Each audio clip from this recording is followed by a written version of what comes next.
Live from New York, from the biggest show in legal technology, this is TECHNOCAT Live.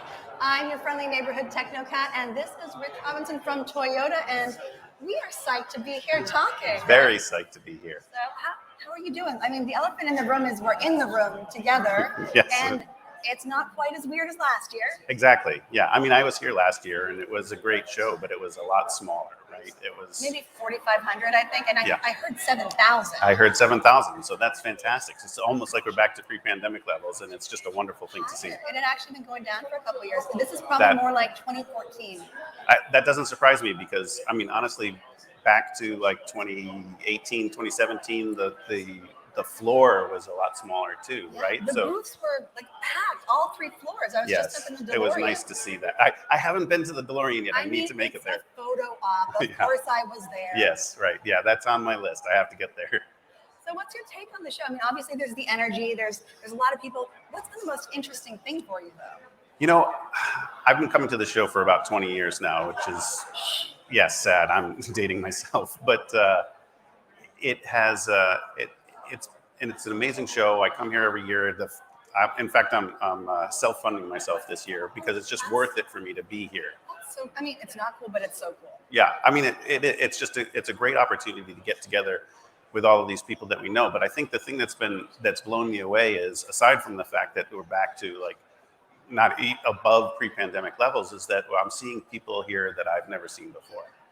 I can walk down the hall and not be stopped every 3 feet, which is not usually the case. Usually you and I, it's like we know every single face, or at least like maybe not the name, but definitely face. This time I was like, there's some legit new and young people. Yeah. It's crazy. It's exciting to see, and it's really encouraging that the industry is bringing new people into the space. And it's not necessarily all just, project managers or e-discovery people. There's the data scientists and privacy and cybersecurity people, and it's really, I think it's engaging a whole new crowd of people, and that for me, that's really exciting to see. I heard there was an entire class from Suffolk University that was in the ChatGPT seminar, and these college kids were up raising their hands, asking questions, because I think we may have somehow become a career path. I mean, that's blowing my mind. Yeah, that's amazing. I love to hear that. I didn't hear about that, but that's awesome.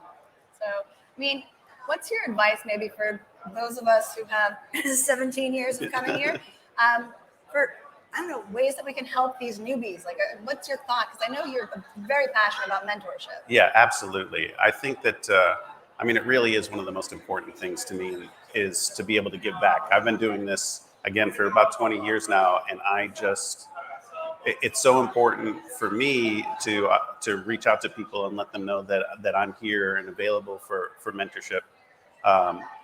And I think that my advice to the young people that are just joining the industry and starting to learn the space is to get involved in events like this, right? 100%, yeah. Right. It's Legalweek. It is Clock. It is EDI. It is all of these events that bring us all together and encourage relationships. And it's relationships that it's all about. At the end of the day, your career path, but also your ability to deal with issues that you're encountering in your day-to-day life. That's the big thing, because whether it's emerging data or ChatGPT or generative, whatever, the velocity of these challenges is so much that none of us can keep up with it all on our own. So That's right. Having that network of smarty pants people that you can rely on, older or younger, that's the difference between figuring it out or being up till 3 a.m. trying to figure it out. Yeah, that's right. I mean, you cannot be the subject matter expert on all things at all times. I try. Yes, and I should have said, not you specifically.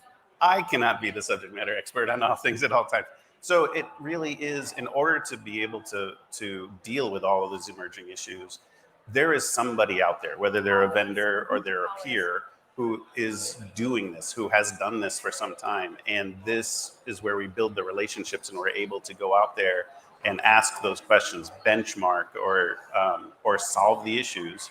And it is the most important thing in the industry is the connections you make at events like this. Well, and the reality is we're all a little bit dorky and like talking about this stuff. Like, yes, you and I were on a panel talking about emerging data, but then we were having the same conversation like 3 hours later over a cocktail. Like, Yes. This is the stuff we like to talk about, and we want to lift people up. And so maybe the advice for the young kids is don't be afraid to ask.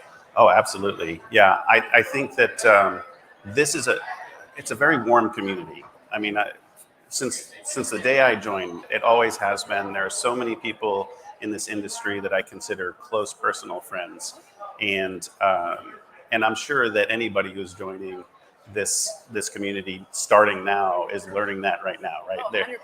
especially at events after hours. They're learning that we're a great and I fun mean, we community. won't to talk be. about our cheers / faces and names. No one needs to know. No. But if you're in the know, you know. No, it's totally true. Now, aside from all the new faces, was there anything surprising about what we're talking about, or anything that got your gears going? Because for me, it felt like for a couple of years, I'm like, I could have given all the panels. I knew all that. This time, I'm like, ooh, I want to go to that one. I want to learn about that. Ooh, I feel like I've got my gears going again. Yeah, one of the great things about this event is that the event happens in the space and around the space, Yes. right? So that there's constant meetings of the minds, and it's over lunches, and it's over dinners, and it's in the space and in the suites inside the Hilton, and you can come here with an agenda, right? If you have a problem to solve, you can meet with everybody in the space that's dealing with that issue and resolve it. Or you can just, if you haven't got an agenda, you can just wander the space and find out. Sometimes those like happenstance conversations. I mean, I think I've gotten 3 jobs at Legalweek. So random, Yes. But also like I've met random people. Like I don't know if I met you at a Legalweek, but I feel like I did. Like where it's like Yeah. you forge a conversation. It's like, oh, they get it too. And you become friends, and then it becomes a resource, and then it becomes a mentor-mentee, and it's this whole snowball effect from an accident. That's absolutely right. Yeah. I mean, I have a number of phone calls, like meetings that I get together with other people in the industry outside of any kind of organization. We just have a regular meeting of the minds to talk about what we're dealing with. And that's something that evolves from places like this. No, I absolutely love that. Well, as I warned you, these are a sprint and not a marathon. Yes. So we are rounding like the 1 yard line. We're almost there, and it's time for my favorite question, Okay. which is, what is your mic drop moment? So if someone is meeting Rich for the first time, or they're hearing about Toyota or hearing about the show, what is the one takeaway you want our lovely audience, in person or virtually, to have? What's your mic drop moment? I mean, so for me, it's not so much about the technology, the vendors that are in space. It's about the people. So my Not mic in a drop. Soylent Green sort of way, though. No. Legal Week is made of people. It's about the connections that we make. So I mean, I've been waxing prophetic about it this entire time, but that is my mic drop moment.